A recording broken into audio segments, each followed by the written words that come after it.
جب دروازے پر کوئی سائل آئے تو انسان سائل کو ضرور دے، کبھی اس کو جھڑکے نہیں، کبھی بدتمیزی سے اور بد اخلاقی سے پیش نہ آئے۔ اللہ نے اگر یہ مال دیا ہے تو یہ مال اللہ کی طرف سے ایک نعمت ہے، اس مال کو غلط استعمال نہ کرے۔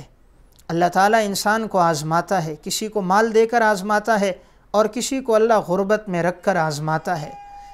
الذی خلق الموت والحیات لیبلوکم ایکم احسن عملا، موت اور حیات کو جو اللہ نے پیدا کیا صرف اس لیے کہ اللہ انسان کو آزمانا چاہتا ہے۔ وَلَقَدْ فَتَنَّا الَّذِينَ مِن قَبْلِهِمْ فَلَيَعْلَمَنَّ اللَّهُ الَّذِينَ صَدَقُوا وَلَيَعْلَمَنَّ الْكَاذِبِينَ، ہم نے تم سے پہلے لوگوں کو بھی آزمایا اور ہم تمہیں بھی آزمائیں گے تاکہ ہم دیکھیں سچے لوگ کون ہیں، جھوٹے لوگ کون ہیں۔ تو اللہ نے اگر مال دیا ہے، کوئی فقیر کوئی غریب اگر صدا لگائے تو انسان اللہ کے نام پر دے، اور اگر نہیں دے سکتا تو بد اخلاقی سے پیش نہ آئے، بدتمیزی سے پیش نہ آئے، اسے ادب سے کہے کہ معاف کر دو، ادب سے پیش آئے۔ اللہ نے اگر اسے فقر میں رکھا، آپ کو دولت میں رکھا، تو یہ اللہ کی طرف سے آزمائش ہے۔ اور بسا اوقات اگر انسان اپنے مال اور دولت کو غلط استعمال کرتا ہے، تکبر اور رعونت میں آ جاتا ہے، تو اللہ تعالیٰ دنیا میں بھی اس کو سزا دے دیتا ہے۔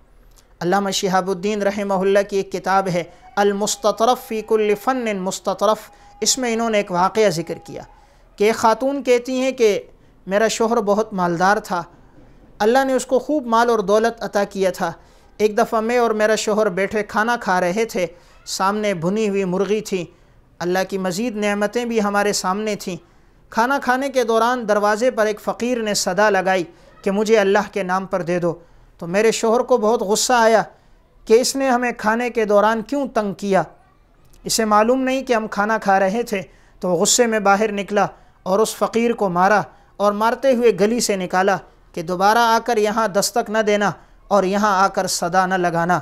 تو اس نے جو رعونت کی، تکبر کیا اور فقیر پر جو ظلم کیا، اللہ کا کرنا ایسا ہوا چند مہینے ہی گزرے تھے، حالات ایسے بنے جو اس کا مال اور دولت تھا وہ سب ضائع ہو گیا، جو بچا وہ مال ہلاک ہو گیا، بیوی کو طلاق ہو گئی، حالات ایسے آ گئے کہ یہ شخص فقر میں پڑ گیا۔ جو کل ایک وقت تھا مال اور دولت میں تھا، آج وہی شخص فقیر ہو گیا اور ایک ایک وقت کی روٹی پہ اب ترسنے لگ گیا۔ یہی جو خاتون تھی اس کا نکاح ایک دوسری جگہ ہو گیا۔ اللہ کا کرنا کچھ عرصے کے بعد اسی طرح یہ اپنے دوسرے شوہر کے ساتھ بیٹھی کھانا کھا رہی تھی، اسی طرح سامنے مرغی تھی، سالن تھا، دروازے پر دستک ہوئی کہ اللہ کے نام پر مجھے کھانا دے دو۔ تو اس دوسرے شوہر نے کہا یہ کھانا فقیر کو دے دو۔ تو وہ خاتون اٹھی اور وہ کھانا لے کر جو گئی، اس نے کیا دیکھا کہ یہ تو وہی اس کا سابقہ شوہر تھا کہ جس کے ساتھ اس کا پہلے نکاح ہوا تھا۔ اس نے اس کو کھانا تو دے دیا، واپس آئی لیکن رونے لگ گئی۔ شوہر نے پوچھا کیوں رو رہی ہو؟ کہا یہ تو میرا پہلے والا شوہر تھا اور میں نے اب دیکھا اس کی یہ حالت ہو گئی کہ ایک وقت تھا اللہ نے اسے مال اور دولت خوب دیا تھا، اور آج ایک وقت ہے کہ یہ بیکاری بن گیا، تو مجھے اس کی حالت پر رونا آ گیا۔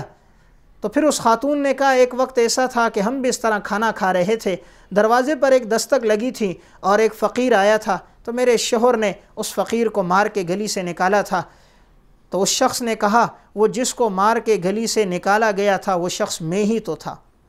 تو دیکھیے حالات نے کیسا پلٹا کھایا کہ جو مالدار تھا وہ فقیر بن گیا، جو فقیر تھا وہ مالدار بن گیا، اور اس کی اہلیہ جو تھی وہ اس کے نکاح میں آ گئی۔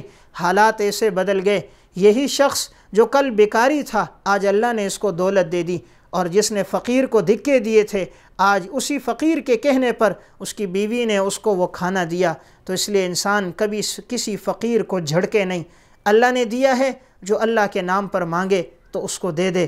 اس چیز کو دیکھے کہ کس ذات کے نام پہ مانگ رہا ہے، اللہ کی ذات کے نام پر جب مانگا گیا ہے تو انسان دے دے، اور اگر نہ بھی ہو تو عزت سے پیش آئے، انہیں دھتکارے نہیں، انہیں دھکے نہ دے۔ کہیں ایسا نہ ہو کہ ایسے حالات ہم پر بھی پلٹا کھائیں اور ہمارے ساتھ بھی وہ ہو جائے جو اس شخص کے ساتھ ہوا ہے۔